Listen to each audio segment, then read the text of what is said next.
রান্নাবান্না করতে আমার সবসময়ই খুবই ভালো লাগে। যদি সময় পাই সাথে সাথে চলে যাই রান্নাঘরে আর খুঁজতে থাকি কি কি রান্না করা যায় সবার জন্য। আজকে বাসায় অনেক গেস্ট আছে, তাই চিন্তা করলাম সকাল সকাল একটু খিচুড়ি রান্না করলে মন্দ হয় না। সবাই মিলে খাবো, একটা মজাই অন্যরকম। আসসালামু আলাইকুম এভরিওয়ান, সবাই কেমন আছেন, কি অবস্থা সবার?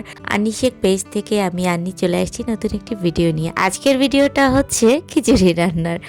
আমাদের বাসায় যেহেতু অনেক গেস্ট আছে, তো সকালবেলা চিন্তা করলাম সবসময় খালি রুটি ভাজি এগুলো ভালো লাগে না, আজকে একটু খিচুড়ি খাওয়াই যায়।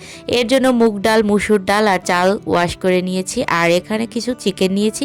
সরিষার তেল দিয়ে আগে চিকেনগুলোকে ভেজে নিব খুব ভালো করে।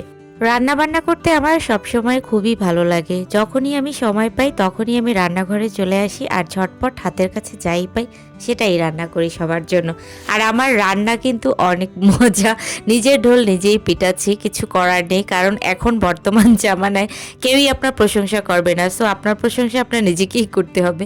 যাই হোক, অনেক গল্প স্বল্প করলাম। এখানে চিকেন দিয়ে দিয়েছি আর কাঁচামরিচ দিয়েছি, সাথে রসুন বাটা, আদা বাটা, পেঁয়াজ বাটা এগুলোও দিয়ে দিয়েছি, আর একটা পেঁয়াজ কুচি করে দিয়েছি।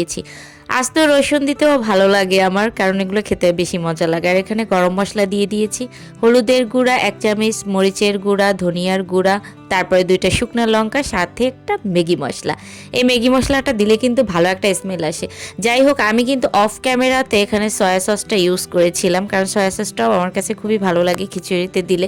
আমার খিচুড়ি কিন্তু যে খায় সেই কিন্তু প্রশংসা করে। আমার খিচুড়ি আর বিরিয়ানির কিন্তু অনেক প্রশংসা আছে।